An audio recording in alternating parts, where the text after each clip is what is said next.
where is it? I can't find it. Oh, you're here already. Sorry. Welcome back to Sampstra Games, the place to find new strategy game. Oh, I found it! And today we're gonna play the last game of our thumbs up for that joke. So this is the Game Over is actually an existing game. It's a very old game. It came out 1,000 years ago. It came out. The people played it very long time ago already. It's kind of like backgammon, but it was played long before backgammon. And the last Game Over is a digital version of that game. And this particular game costs less than €3, and it has two things that make it unique. First of all, you can play the Game Over on custom map, which is pretty interesting. And the AI is using neural networks, or the AI is a neural network, I should say. So that's pretty cool. We're gonna talk more about both of these things as we go. If you're confused, like I don't know what neural networks, don't worry, you're gonna learn that. And I know you came for a gaming video, but you know, you got no choice. I mean, you can turn off the video, but you're still here, clearly. So, custom map. I made this custom map. We're not gonna play on it. Instead, we're gonna play the classic map. This is what the classic map of a Game Over looks like, because only on the classic map you can play with the neural networks. Why? Because in order for the neural network to work, it needs to be trained on many examples, and there are not many examples on the custom maps. But there's currently a contest that allows you to participate in if you put your custom maps, and the custom map that's the most downloaded from the Steam Workshop will be trained on the neural network, and then it will be released in the next patch so that other people will see your custom map and they will be able to play against the neural network. Alright, so we'll be playing against the neural network, 7 pieces each, and let's begin. So I'm playing as the black. The neural network is playing as the gray, and here on the left we've got our dice. Each dice can give you 0 or 1, so totally you can roll from 0 to 4. Now here are my pieces. I'm moving like this, and my goal is to get over here. Now this path is joined, and these other, the start and the end, are kind of separate, so we can move by ourselves, or if we're here on the joined path. That's going to be important in a moment. Every time you step on a flower you can roll again, but you can also roll the 0, so we can do anything. It also makes you immune to being taken out, because just like in chess, if I step on an enemy piece, I can take it out. It has to start from the beginning again, or just like in backgammon-ish. So these flowers make you immune to that. That's why it's really important to try to... a really good strategy often is just to kind of try to hog up this flower. Now the neural network is actually going straight through. It's trying to go super far. So I could, but I'm actually, I forget that I'm not rolling again. But I do have a chance. I'm surprised it didn't run away, because it had a 1, so it could hide here and then I wouldn't be able to destroy it. But now I actually have a chance. So I'm going to jump to this flower, which allows me to roll again. And now if I roll a 1, I did not roll a 1. I was really hoping I would roll a 1 and would be able to take this thing out. It doesn't seem to want to run away. I would expect it to do that, but it's not doing it. Ooh. Okay, it's going straight home. Oh, and now we rolled the 1. Well, now I don't want a 1. Oh, it can go again if it rolls a 3. Yeah, okay, we're taking off. So we gotta try to hide this thing here, this little piece, because we want to make sure that this gray one doesn't destroy me. That would be really bad. Okay, we're safe now. We're good. We're in a good space. Let's follow up. Okay, now we're gonna step on the flower just so we can go again. For another flower. I did the custom map, and the custom map that I really have a lot of flowers that are positioned like 2, 3, 4 away. So if you can get 2 of your pieces on a flower, you can essentially do like a really long continuous turns where you just keep on stepping on a flower, which I think is really cool. We rolled a 2. Doesn't, well, actually no, he rolled it. I thought I did. 3, again, not overly helpful, but we'll do it. Now we do have 7 pieces, so it's gonna take a little while. Now, I want to talk to you about neural networks. So, first of all, what is neural network? Neural network is a way to teach a computer how to do something. So typically, if you have a computer, you do like something that's called like procedural algorithm, where you essentially, maybe I botched up the English way to say that, but I hope you forgive me. And essentially you give the computer kind of like steps on how to solve the thing you want them to solve. So you can, for example, imagine like if someone came to ask you for instruction, you would give them stuff like you go straight and then you go to the right and then go to the left. You can also give them like if statement. I can say like, hey, if you see a church, go to the left. But generally just like give them sort of like an algorithm or like in a series of instructions that will get them to finish that particular task, right? And the neural networks are a slightly different way of teaching a computer. Instead of telling the computer how to do something, you just tell them what to do. Or essentially you just give them like a problem and a solution and you let them figure it out. So give you an example. If you wanted someone to look at, if you had someone who has never seen a bird in his entire life, right? And you would want to teach them what a bird is. You could either give them like instructions and say, hey, if you see something that has wings, or if you see something that has a beak, then there is a chance that it's a bird. And you could like give them instructions, or you could, instead of saying them, you know, what a bird is, you could just show them a bird, and then you could show them something else, and you could say this is a bird and this is not a bird, right? And you could show them, and they would see one bird, but they wouldn't necessarily like generalize, okay, this is how you can recognize a bird. They would just kind of be like, okay, I see this owl now and I know it's a bird. But when you show them a chicken, they'll be like, well, I don't know if that's a bird, right? I mean a live chicken, just to be like and so that wouldn't be overly helpful, right? But if you showed them like 10 pictures of different birds, they might be able to generalize, be like, okay, I get it now. So and they kind of can make their own rules. You wouldn't actually tell them like, hey, it has wings, but they would be able to kind of figure that out on their own, right?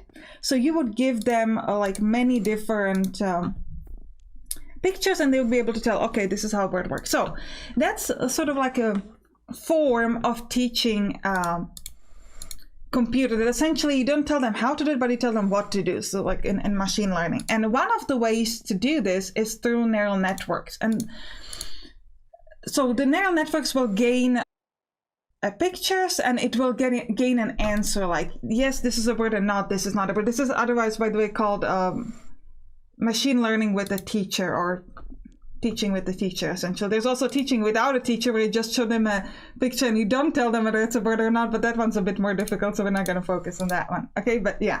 And so, but where does the neural network come from? Okay, like we haven't really learned much about that yet, right? So the way that works is it's trying to simulate the way the brain works. So essentially the way the brain works, right, is that we have these neurons and they fire up when we do things. Very simply, okay? And as we repeat certain behaviors or thoughts or actions, the neural networks fire up and they kind of connect to each other. And if we do a certain action often, a certain series of actions or behaviors often, we will, the connection between the two neurons will strengthen, right? And I forgot what I wanted to say. It was strengthened, right? So the connection between the two neural networks is strong. And the way the neural network and a computer work is kind of similar, in the sense that you have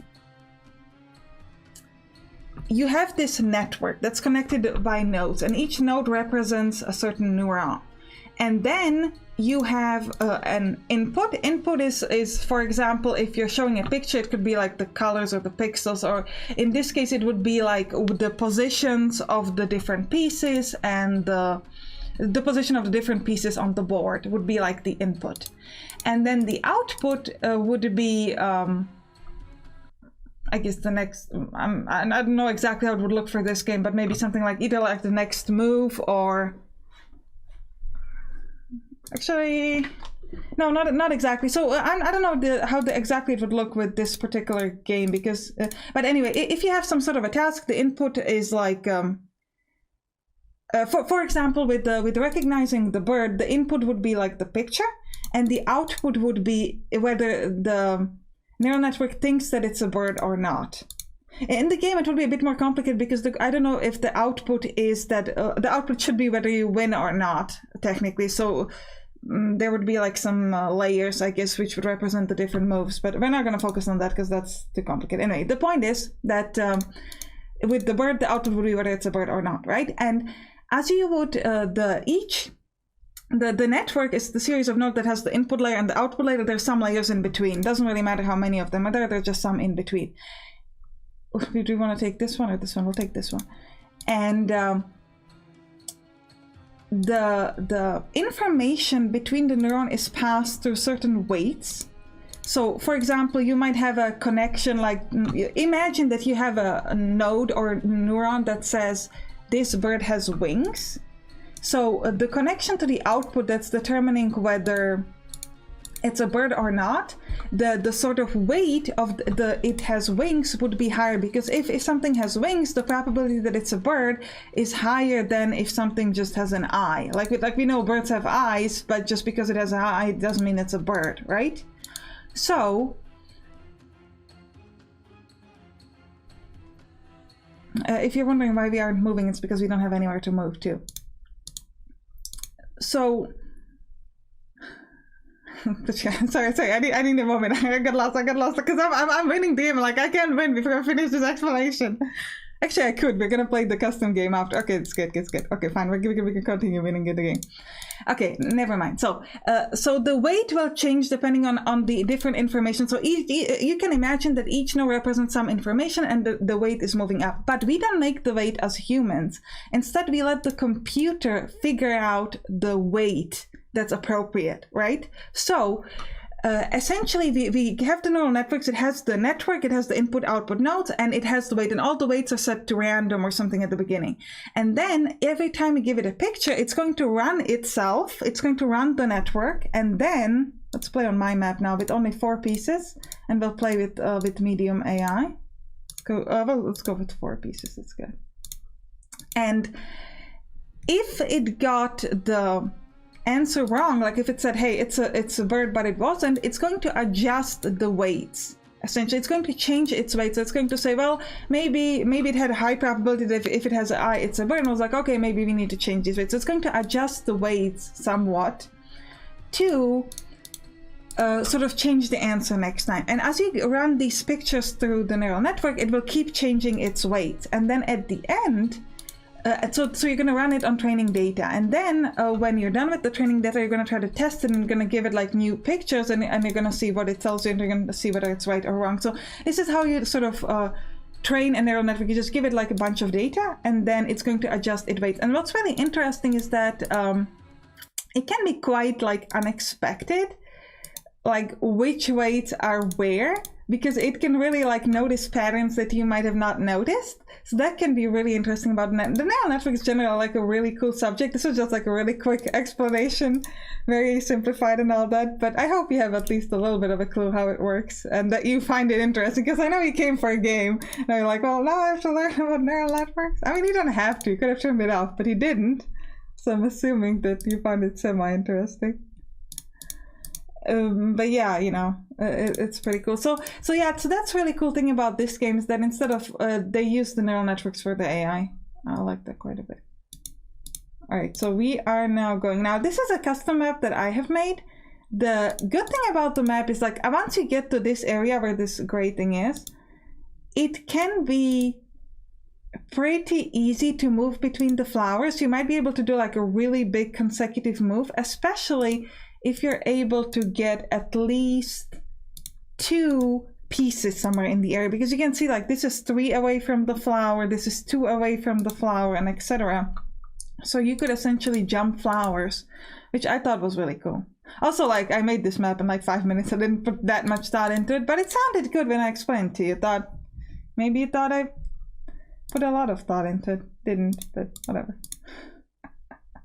Also, a really cool thing could be just like to hog these flowers and make it so they can't take you out, and then if you want to, you can take them out instead, which would be really cool. So I like that a lot.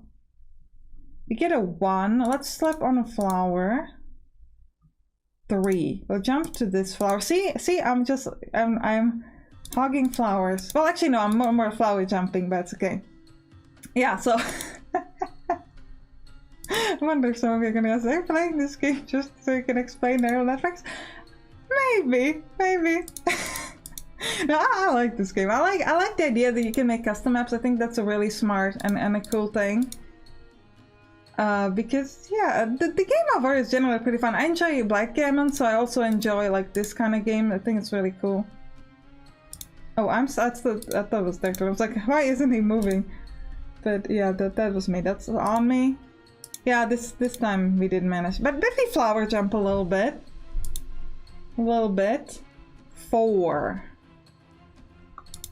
I'm thinking here. If he rolls a 4, he'll take... Okay. Of course he rolled a 4. The one thing you didn't want him to roll. Oh, we rolled a 0. That's also interesting, you can roll a 0. That's like a pretty unexpected thing. Like typically in dice games, you always can roll something, right? But no, here you just roll a 0 and it's all good.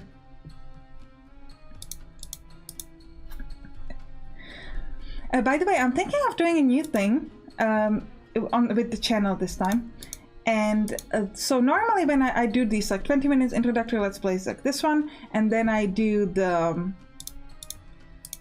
1 minute overviews, and then sometimes if a game is really good I do these like longer let's plays, right? And what I was thinking was, and then I normally split the longer let's plays into like a bunch of episodes, so I do like episode 1, episode 2, and etc. But the thing is, like, view-wise it's not that effective. Mainly because not that many people watch the next episode, and then, at least from my understanding of the YouTube algorithm, if you have some bad performing videos, it kind of ruins it for the channel. Not too much, but just like a little bit. And so I thought, what if instead of making like a bunch of smaller episodes, I would make one video for the game that I want to make a longer let's play on, but I would make it, for example, an hour long. So if you have any thoughts on that, write it down in the comments, because I would be curious to see like what you think about it. Because I think it could be a really smart thing, but also I am like not sure about, because like the disadvantage of it is like, okay, if I make a normal, I could go home, but I want to kind of, I'm gonna jump like this. Yeah, I'm hoping that he doesn't get a 1 and I'll get a 2 and I will be able to step on him. Ooh, we can't really do anything good here. Let's go this way then. We rolled the 0, that's good. So like the advantage of this is obviously if it's only one video, it's gonna get more views.